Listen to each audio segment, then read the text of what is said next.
So boost regulator এটা তোমরা step up principal যেটা দেখেছিলে সেটার মতোই, শুধুমাত্র একটু মডিফাই ভার্সনটা আছে।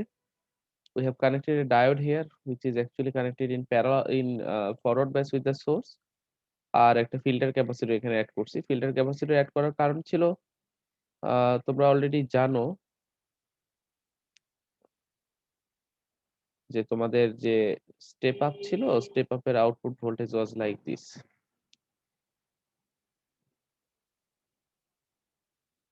বা current flows through the load was actually like this,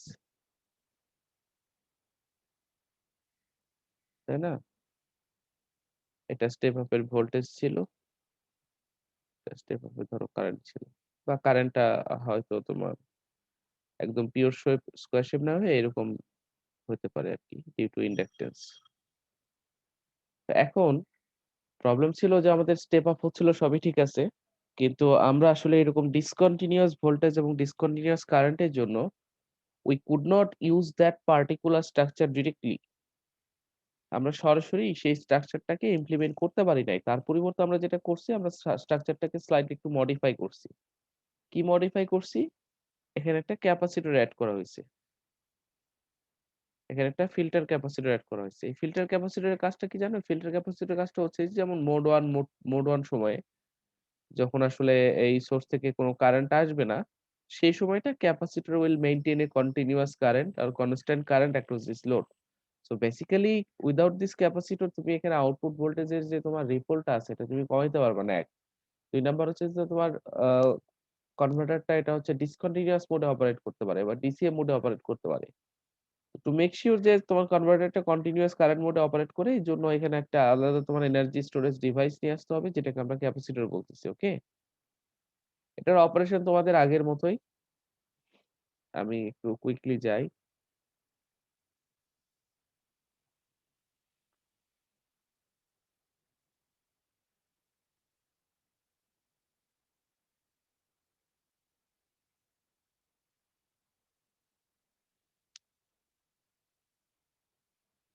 এখানে ডিউরিং মোড 1 মানে এই সুইচটা যখন অন থাকবে। So during mode 1 time what is happening here এটা একটু দেখো তোমরা। তোমাদের বাকে কারো কোনো সমস্যা আছে? তোমাদের বাক কনভার্টারে কোনো সমস্যা আছে? না স্যার। সো বাক কনভার্টারে যদি বুঝে থাকো তাহলে বুঝটাও বুঝবা, জাস্ট যেহেতু তাদের ক্যারেক্টারিস্টিক্স বা অপারেশনটা একটু ডিফারেন্ট, সেই অনুযায়ী তাদের কনফিগারেশনটা একটু ডিফারেন্ট হবে। Just slightly changing in the operation. তো এটার মোড 1 এ সুইচটা যখন অন থাকবে তখন আল্টিমেটলি এই লুপে কারেন্ট উইল কন্টিনিউ। তাই না? ইন্ডাক্টরটা চার্জ হবে। সো ইভেনচুয়ালি কথা যেটা দাঁড়ায় যে মোড 1 টাইমে কিন্তু সোর্স বা ইন্ডাক্টর কেউই তোমাকে লোডের অ্যাক্রস এ কোনো কারেন্ট ফ্লো দিতে পারতেছে না। তাহলে কি এই সময় কারেন্ট ফ্লো হচ্ছে না? হ্যাঁ, হচ্ছে এই সময় কারেন্ট ফ্লো। বাট এই সময় কারেন্ট ফ্লোটা আসলে কে করতেছে জানো? এই ক্যাপাসিটরটা কারেন্ট ফ্লো করতেছে। So that was the main reason of using this capacitor. কারণ তুমি খুব ভালো মতোই জানো যে বুস্ট রেগুলেটরে বা স্টেপ আপ যে কনভার্সন প্রসেসটা আছে সেই প্রসেসে মোড 1 সময়ে সোর্স এবং ইন্ডাক্টর থেকে কোনো কারেন্ট আসলে কোথাও আসবে না। সো তাহলে মোড 1 এ লোডের অ্যাক্রস এ কারেন্টটা এনশিওর করার জন্য তোমাকে যেটা করতে হবে সেটা হচ্ছে তোমাকে একটা আলাদা এনার্জি স্টোরেজ এলিমেন্ট এখানে ইউজ করতে হবে, যেটা আমরা ইউজ করেছি। এবং তার রেজাল্ট আমরা যেটা পাইলাম যে আমরা দেখতে পাচ্ছি পরিষ্কার যে মোড 1 সময়ে সোর্স বা ইন্ডাক্টর কেউই আমাকে কারেন্ট সাপ্লাই দিতে পারতেছে না। But still there will be load current. কারণ এই লোড কারেন্টটা মোড 1 টাইমে এই লোড কারেন্টটা it is actually supplied by the capacitor itself. যেটা আগের কোনো লুপে বা আগের কোনো সাইকেলে হয়তো এটা স্টোর অবস্থায় ছিল এনার্জিটা। কথা কি বোঝা যাচ্ছে? জি স্যার। দেন মোড 2, তোমরা জানো mode 2 this means switch is open. সুইচটা যখন ওপেন হবে তখন দেখো যে তোমার আল্টিমেটলি আ কারেন্টটা এখন এইদিকে ফ্লো হওয়ার চান্স আছে। Because there is a close path. ঠিক আছে? সো তখন সাপ্লাই ভোল্টেজটাও আসলে লোডের অ্যাক্রস এ এপ্লাই হবে। অ্যাজ ওয়েল অ্যাজ মোড 1 এ ইন্ডাক্টরটা যেটা চার্জ করেছিল সে এখন কি করবে? ডিসচার্জ করবে। So that means that particular energy storage inductor will now supply some additional voltage to the circuit. তাই না? তো সেটার ফলে ওভারঅল আউটপুট ভোল্টেজটা এটার পরিমাণটা কি হয়ে যাওয়ার কথা? বাড়ার কথা। তো আমরা যেহেতু বুস্ট রেগুলেটর পড়তেছি দ্যাট মিনস আমরা যেহেতু বুস্ট রেগুলেটর পড়তেছি সেটা আসলে ইন্ডিকেট করে that the output voltage will be larger than the input voltage. এবং এই আউটপুট ভোল্টেজটা লার্জার হওয়ার পিছনে ব্যাখ্যাটা একটাই, একটা সাইকেলে তুমি এনার্জি স্টোরেজ এলিমেন্টটা ইন্ডাক্টরটাকে চার্জ করতেছে এবং সাথে সাথে দ্য নেক্সট অ্যাডজেসেন্ট সাইকেলে তুমি সোর্সের পাশাপাশি ওই ইন্ডাক্টরের যে ডিসচার্জিং ভোল্টেজটা, সেই ভোল্টেজটাকে তুমি লোডের অ্যাক্রসে অ্যাপ্লাই করতেছো, বা ডিসচার্জ যে কারেন্টটা করতেছে সেই কারেন্টটা লোডের অ্যাক্রসে তুমি অ্যাপ্লাই করতেছো। So the eventually voltage or current whatever is say, the proportional amount of voltage and current across this load will now increase. এটা বাড়বে এবং এটা বেড়ে একসময় ইনপুট ভোল্টেজের থেকে বেশি হবে। Only then you can say that this is a step up conversion. বোঝা গেছে?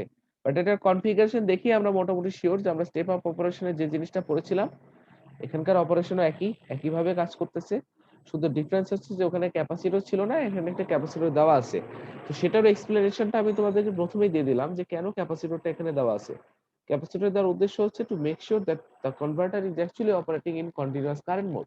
কারণ তুমি খুব ভালো মতোই জানো যে মোড 1 এ আসলে সোর্স বা ইন্ডাক্টর কেউই তোমাকে লোডে রাখতেছে, কোনো ধরনের কারেন্ট কন্ট্রিবিউট করতেছে না। ঠিক আছে কথা? বুঝছো না বুঝো নাই? জি স্যার। কারো কোশ্চেন আছে এই পর্যন্ত? জি স্যার, বুঝতে স্যার পারছি। হুম, একটা কোশ্চেন স্যার, বলো। ব্যাক রেগুলেটর দেখছিলাম ডায়োডটা রিভার্স বায়াসে থাকে, কিন্তু স্যার সেটা যদি ফরওয়ার্ড বায়াসে থাকে তাহলে স্যার কি সমস্যা? ওটা ফরওয়ার্ড বাইসে থাকলে ওটা তো তোমার লোডের কাছে কারেন্ট যাবেই না, ডায়োড লুপে তো সার্কুলেট করবে। ওটা তখন বুস্টের মতো অপারেট করে বসে থাকবে দেখা যাচ্ছে। ওকে স্যার। ক্লিয়ার? জি স্যার, মানে ডায়োডটা যদি ফরওয়ার্ড বায়াসে থাকে তাহলে বুস্টে মানে ওটা বুস্টের মতো অপারেশন অ্যানালাইসিস করতে হবে, অ্যানালাইসিস করতে হবে, ওটা অ্যানালাইসিস করতে হবে। বাট বুস্ট হওয়ার সম্ভাবনাটাই বেশি থাকবে। Okay sir. কথা বুঝছো?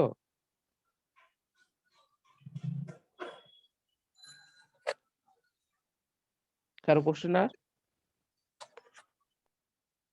না স্যার।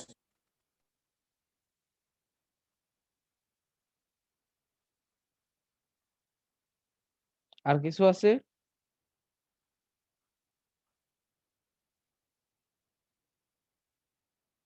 আর কোনো কোশ্চেন আছে?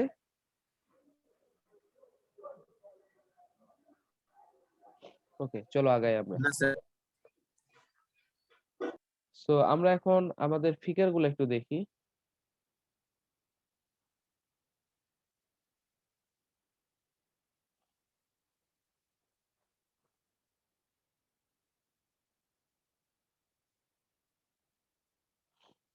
আমরা এখন ডিফারেন্ট ডিফারেন্ট পয়েন্টের ভোল্টেজ এবং কারেন্ট দেখবো মোড 1 এবং মোড 2 তে। ঠিক আছে?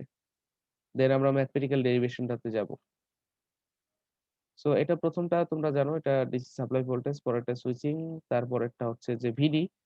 ভিডি বলতে বোঝানো হচ্ছে এই পয়েন্টের ভোল্টেজটা, সুইচের অ্যাক্রোসে ভোল্টেজটা। তো এই পয়েন্টের ভোল্টেজটা দেখো, এটা মোড 1 এ এটা শর্ট হয়ে যাবে। মোড 1 এ যদি এটা শর্ট হয়ে যায় then you will get zero voltage here.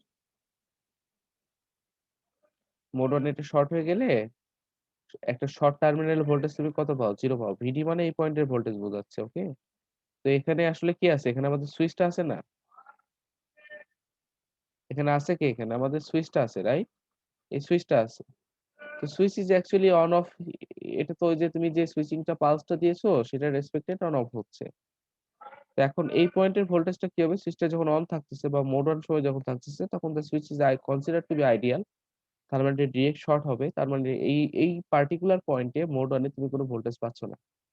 Okay, let's see what happening to the current. কারেন্টে কি হচ্ছে?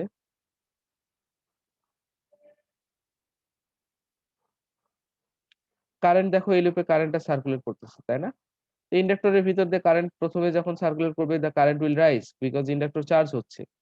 তোমরা এই ফিগার জানো, তাই না? কি ঠিক আছে না ঠিক নাই? আবার মোড জি 2 তে স্যার।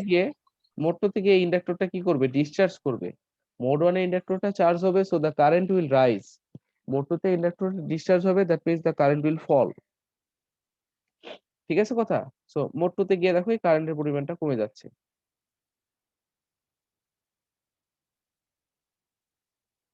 বোঝা যাচ্ছে কি এটা তোমাদের?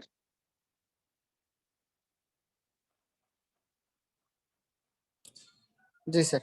কারো কোশ্চেন আছে এই পর্যন্ত?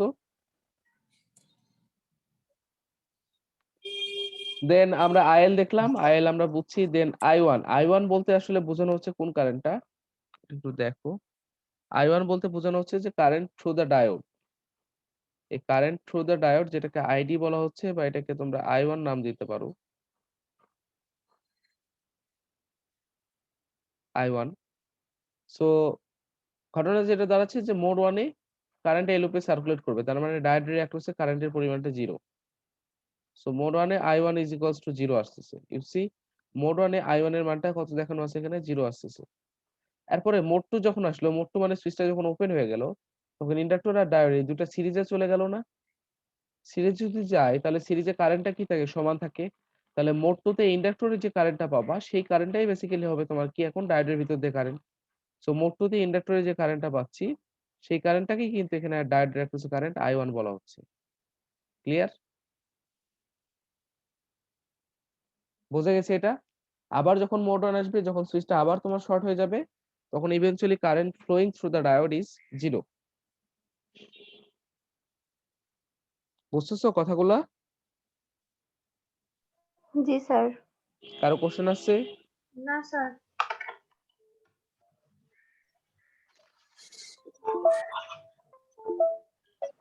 আচ্ছা, তারপরেরটা কি আমরা দেখি? তারপরেরটা আমরা দেখতেছি হচ্ছে ক্যাপাসিটরের কারেন্ট, তাই না? খেয়াল করে দেখো, এখানে মোড অনে কারেন্ট এই লুপে সার্কুলেট করতেছে, তার মানে এই সাইডে কোনো কারেন্ট যাচ্ছে না সোর্স থেকে। তাহলে ক্যাপাসিটরটা কি করবে? ক্যাপাসিটরটা এভাবে ডিসচার্জ হবে, তাই না? যেহেতু ক্যাপাসিটর এখন ক্লোজ একটা পাথ আছে তোমার লোডের ভিতর দিয়ে। এগ্রি আছো সবাই জি এটাতে? স্যার। তার মানে মোড অনের পুরো সময় ধরে লোডের অ্যাক্রসে যতটুকু কারেন্ট দরকার হচ্ছে, যতটুকু কনস্ট্যান্ট কারেন্ট লোডটা চালাইতে দরকার হচ্ছে, টোটাল এই কারেন্টটা তোমাকে দিচ্ছে কে? তোমাকে দিচ্ছে শুধুমাত্র ক্যাপাসিটর, তাই না? এবং সেটার ডিরেকশন হচ্ছে আপওয়ার্ড ডিরেকশনে। সো দ্যাটস ওয়াই খেয়াল করে দেখো মোড ওয়ানে আইসি ইজ ইকুয়ালস টু লেখা আছে মাইনাস আই। কারণ মোড ওয়ানে আসলে লোডটা যতটুকু কারেন্ট নিবে ততটুকু কারেন্টের পুরোটুকুই দিবে হচ্ছে তোমার ক্যাপাসিটর। তার মানে ক্যাপাসিটরের current is equals two I লেখা যায়। এখন এখানে মাইনাস আই দেওয়ার উদ্দেশ্যটা ছিল কি, যে আমরা ধরে নিচ্ছি যে ক্যাপাসিটরের কারেন্টের ডিরেকশনটা যদি ডাউনওয়ার্ড হয় তাহলে সে কারেন্ট হবে পজিটিভ। সো যখন ক্যাপাসিটর তাহলে ডিসচার্জ যখন করতেছে, তখন the direction of that particular discharging current is becoming upward, তাই না?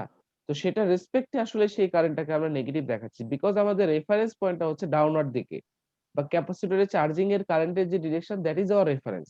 সো ডিসচার্জিং কারেন্টের ডিরেকশনটা ডেফিনেটলি তার অপোজিট হবে, and that's why the current is being considered or it's being shown here as minus.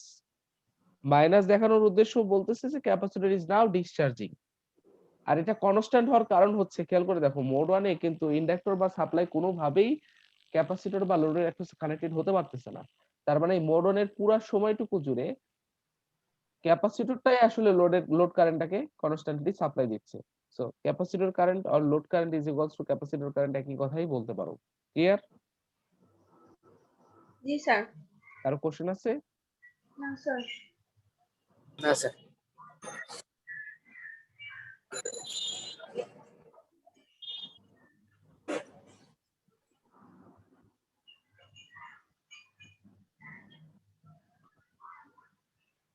কারো কোশ্চেন নাই? কনফার্ম? জি sir. ওকে, চলো আগাই তাহলে। Okay sir.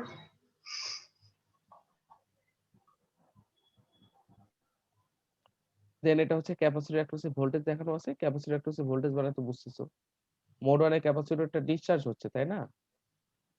মোড ওয়ানে ক্যাপাসিটরটা ডিসচার্জ হচ্ছে, তার মানে ভোল্টেজের পরিমাণটা কি কমবে। আবার মোড ওয়ানে যেহেতু আমার ইন্ডাক্টর এবং supply now is supplying current, load current, তার মানে লোড কারেন্টে সাপ্লাই দেওয়ার পরে যতটুকু কারেন্ট অবশিষ্ট থাকবে ততটুকু সময় বা ততটুকু কারেন্ট জুড়ে ক্যাপাসিটর চার্জ হবে, যেন পরের সাইকেলে এটা আবার ডিসচার্জ হতে পারে। তো ক্যাপাসিটর চার্জ হওয়া মানে ইভেন্চুয়ালি তার ভোল্টেজের পরিমাণটা বাড়া। এখানে দেখো ক্যাপাসিটরের ভোল্টেজের পরিমাণটা বাড়তেছে কারণ ক্যাপাসিটর চার্জ হচ্ছে। ক্লিয়ার? আর মোড অনে ক্যাপাসিটরটা ডিসচার্জ হতো, সো ভোল্টেজ কমতেছে। আর finally that is your load current, যে তুমি যেটা বারবার আমি বলে আসতেছি যে তুমি স্টেপ আপ করো স্টেপ ডাউন করো আমার কোনো সমস্যা নাই, বাট লোডের অ্যাক্রসে current should be constant one. Okay, So this is the constant current that is maintained by the converter. Okay.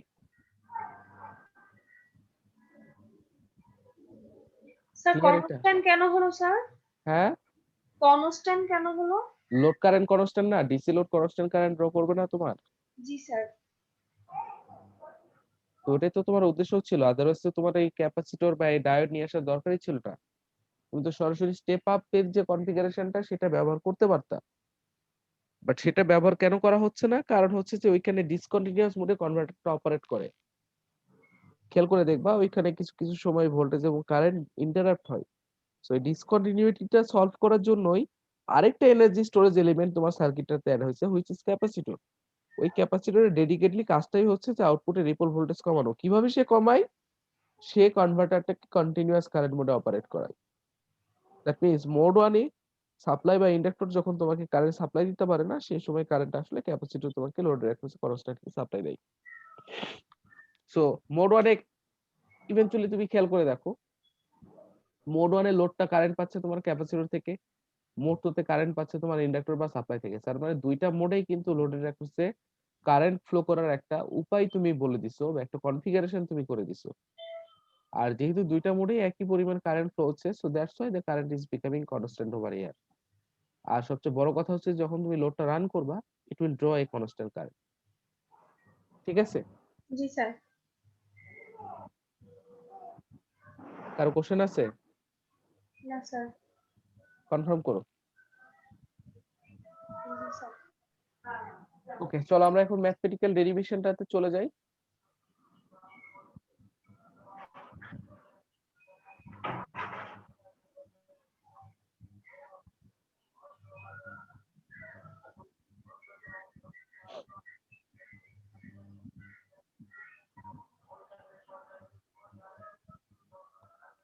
তোমরা জানো যে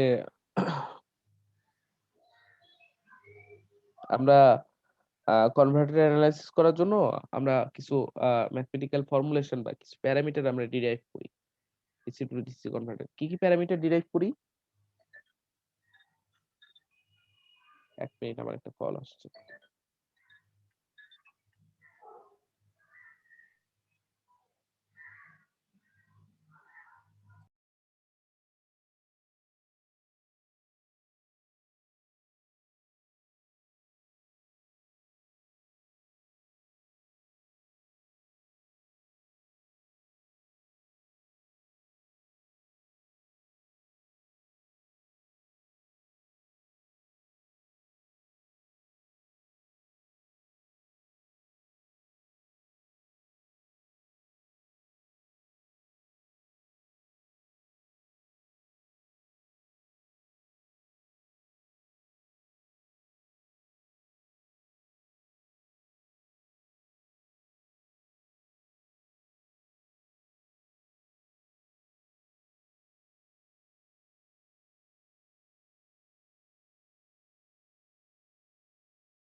কোথায় ছিলাম যেন?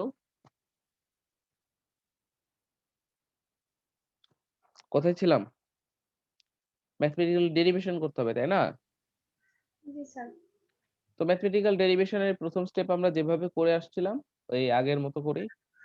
সেটা হচ্ছে যে তোমার আমরা ২ টা মোডে কেভিএল চালাবো। কেভিএল চালায় আমরা রিপল কারেন্টের ইকুয়েশন আ ইকুইভ্যালেন্ট করে আমরা আউটপুট ভোল্টেজ ক্যালকুলেট করব। সেম প্রসেস এখানে।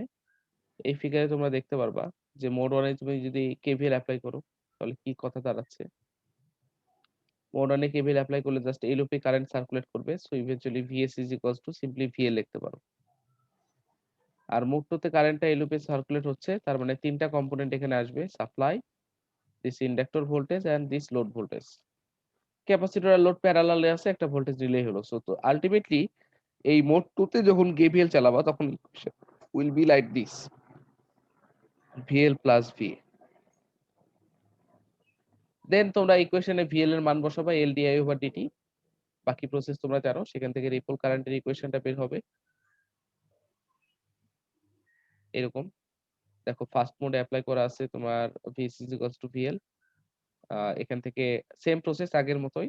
তোমরা ডেল্টা এর একটা ইকুয়েশন বের করতে পারতেছো, রাইট? তারপরে তুমি মোড 2 তে একইভাবে কেভিএল এপ্লাই করবা। কেভিএল এপ্লাই করছো, এখান থেকেও তুমি ডেল্টা এর একটা ইকুয়েশন বের করতে পারতেছো। এগুলো তোমরা পারবা না পারবা না? প্রসেস বা স্টেপটা পারবো। সেম, বুঝছো? তোমরা বাকেট ডেরিভেশনটা করছো না? জি স্যার। সেম প্রসেসই, শুধুমাত্র যেহেতু কেভিএল আলাদা হবে ইকুয়েশন আলাদা হবে, বাকি কোনো চেঞ্জ নাই, প্রসেস সেম, কনসিডারেশন সেম। আমি এই জন্য একটু শর্টকাটে যাচ্ছি আর কি। তোমাদের কোথাও অসুবিধা হচ্ছে?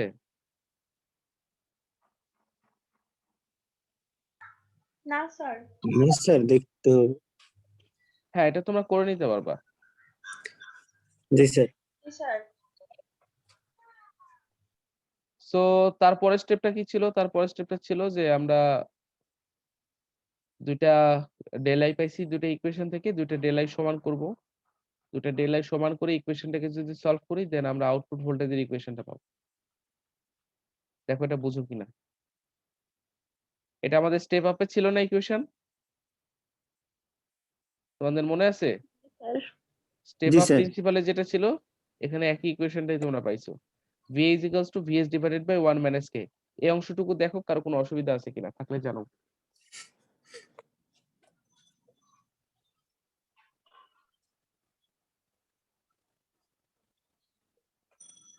না স্যার, প্রবলেম নেই। বাকিরা? না স্যার, প্রবলেম নাই। অন্যরা কথা বলো, এই অংশটুকু বুঝছো না বুঝো নাই দেখো, দেখে জানো। প্রবলেম নেই স্যার। তোমাদেরকে বলছিলাম যে তোমাদের একটা কনভার্টারের পিছনে আমি সময় বেশি দিব। কেন দিব? কারণ আসলে তোমরা বুঝতে পারতেছো যে ওই স্টেপ একই। আজানটা শেষ হোক।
আসো এই পর্যন্ত?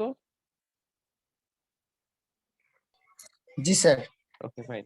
সো আফটার দিস স্টেপ আমরা এরপরের স্টেপের পরে যেটা করি আমরা রিপল কারেন্ট ক্যালকুলেট করি, আমরা ডেল্টা আই ক্যালকুলেট করি। কিভাবে ক্যালকুলেট করি?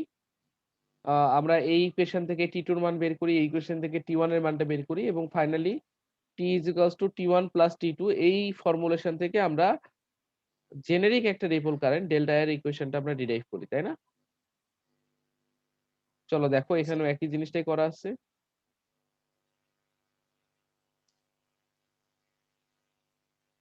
সেই আমরা ডেল্টা এর দুইটা আলাদা আলাদা ইকুয়েশন থেকে আলাদা আলাদা ভাবে টি1 এর মান আর টি2 এর মানটা বের করলাম। Finally T is equals two আমরা জানি টি1 প্লাস টি2, দেন এখানে টি1 আর টি2 এর মান বসানো হয়েছে। মান বসানো শেষে আলটিমেটলি ফর্মুলেশন করে তুমি ফাইনালি একটা তুমি পাচ্ছো ডেল্টা এর equation which is VSK divided by FL. দেখো এই স্টেপে কোথাও ক্যালকুলেশন কে বুঝছো কিনা?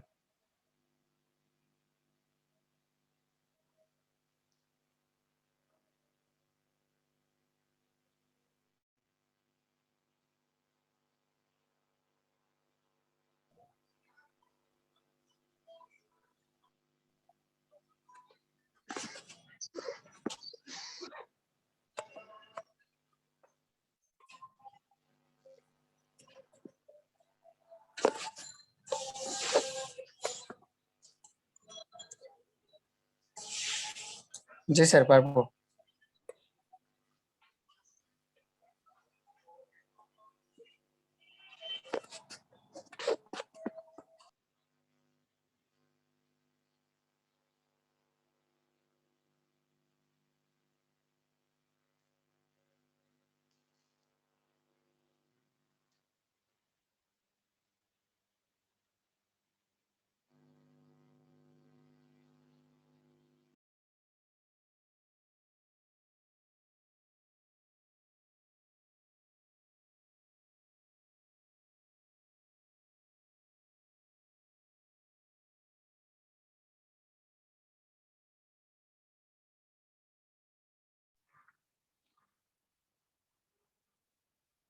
নেক্সট হচ্ছে ডেল ভিসি বের করা বা আউটপুট রিপল ভোল্টেজের মানটা কত সেটা বের করা। তো সেটা আমরা বের করতাম হচ্ছে ক্যাপাসিটরের কারেন্টের ইকুয়েশন দিয়ে। দেখো তোমরা একটু রিকল করে আসতে পারো। তো এখানে ফিগার গুলোর দিকে যদি একটু তাকাও, এখানে খেয়াল করে দেখবা যে দুইটা মোডে সেপারেট সেপারেট কারেন্ট ফ্লো হচ্ছে, মোড 1 এ একটা, মোড 2 তে একটা। তো এখানে কথা যেটা দাঁড়ায় যে তুমি দুইটা মোডের এই যে কোনো একটা কারেন্ট নিয়ে তুমি যদি ক্যাপাসিটরের কারেন্ট বা চার্জের মানটা কত সেটা যদি বের করো ইট উইল ডু। কিন্তু মোড 2 এর কারেন্টের ইকুয়েশনটা সহজ সরল না। মোড 1 এ সিম্পলি আমরা ক্যাপাসিটরের কারেন্ট আর লোড কারেন্ট সমান জানি, আইসি ইজ ইকুয়ালস টু আইএ জানি। সো মোড 1 এ ক্যাপাসিটরের কারেন্টের ইকুয়েশনটা যত সহজ, মোড 2 তে এটা আবার ওই যে ঢাল বের করে y is equals two mx c plus t এই ফর্মুলেশন থেকে তোমাকে বের করতে হতো। সো যেহেতু আমাদের হাতে অলরেডি একটা সোজা সাদা ইকুয়েশন আছে মোড 1 এ, আমরা সেটাই একটু ফলো করব ক্যাপাসিটরের ভোল্টেজ বের করার জন্য এবং সেখান থেকে রিপল ভোল্টেজটা কত সেটা বের করার জন্য। সো এটা এখানে করা আছে দেখো। ভিসিটির ফর্মুলা এটা তোমরা কতদিন থেকে জানো। দেন এটাকে ইনিশিয়াল ভ্যালুটাকে এই পাশে নিয়ে আসলে VC minus VCT is equals to 0। এটা ফাইনাল চার্জ ভ্যালু, এটা ইনিশিয়াল চার্জ ভ্যালু, দুটো ডিফারেন্সকে আমরা ডেল ভিসি বলি বা ripple voltage of the capacitor, or you can simply say this is also the ripple voltage of the output voltage. আর ইকুয়েশনে just capacitor current আর I বা লোড কারেন্ট সমান সেটা বসাই দিন, এটা এভাবে আসে। তোমরা ফার্দার মোড এটাকে আরেকটু ইলাবোরেট করতে পারো। ইলাবোরেটটা এভাবে করতে পারো, like I is equals to কত, আই ইজ ইকুয়ালস টু দেখা যাচ্ছে VA divided by R. V এর ইকুয়েশনটা কত পাইছো? ভি এর ইকুয়েশনটা পাইছো VS divided by 1 minus K. So eventually এগুলো হিসাবে নিয়ে আসতে পারো, নিয়ে এসে ইকুয়েশনটাকে বড় করতে পারো, সমস্যা নাই। তো it will be VS divided by 1 minus K into R I. এটাকে এই ইকুয়েশনে বসাই দিতে পারো, দিস ইজ ইওর আই। বসাই দিয়ে ইকুয়েশনটাকে আরেকটু মডিফাই করে নিতে পারো, অসুবিধা নেই।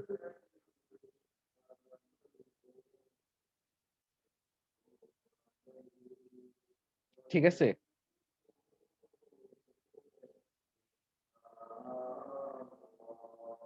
ক্লিয়ার কি?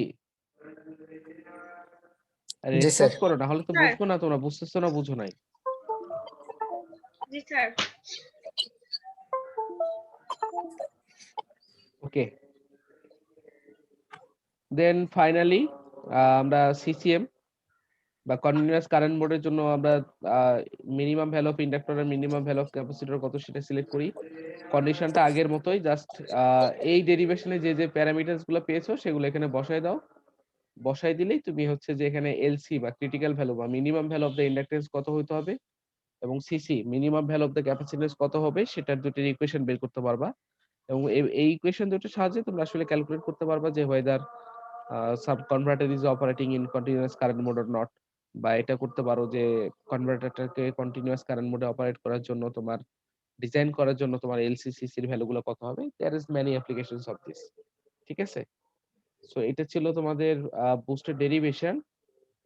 নেক্সট যেটা তোমাদের করতে হবে, তোমরা ম্যাথটা নিজে নিজে করবা। এক্সাম্পল এখানে দেওয়া আছে, এক্সাম্পলটা তোমরা নিজে ট্রাই করবা। ঠিক আছে, জি sir. Okay sir. Clear? Formula দেওয়া আছে, শুধুমাত্র তোমরা একটা জায়গায় প্রবলেমে পড়বা, 3 নাম্বারটা। বাকি সবকিছু তোমাদের ফর্মুলা দেওয়া আছে। তো দেখো 3 নাম্বারটা পারো কিনা। যদি না পারো তাহলে বাকি ফর্মুলা দিয়ে বাকি পার্টগুলো করে ফেলো। 3 নাম্বারটা আমি নেক্সট ক্লাসে বুঝিয়ে দিব তোমাদেরকে। ওকে, ওকে স্যার। কারো কোশ্চেন আছে? না স্যার। কারো কোশ্চেন না থাকলে আজকে আমি এখানে এন্ড করে দিব, শরীরটা একটু খারাপ তো।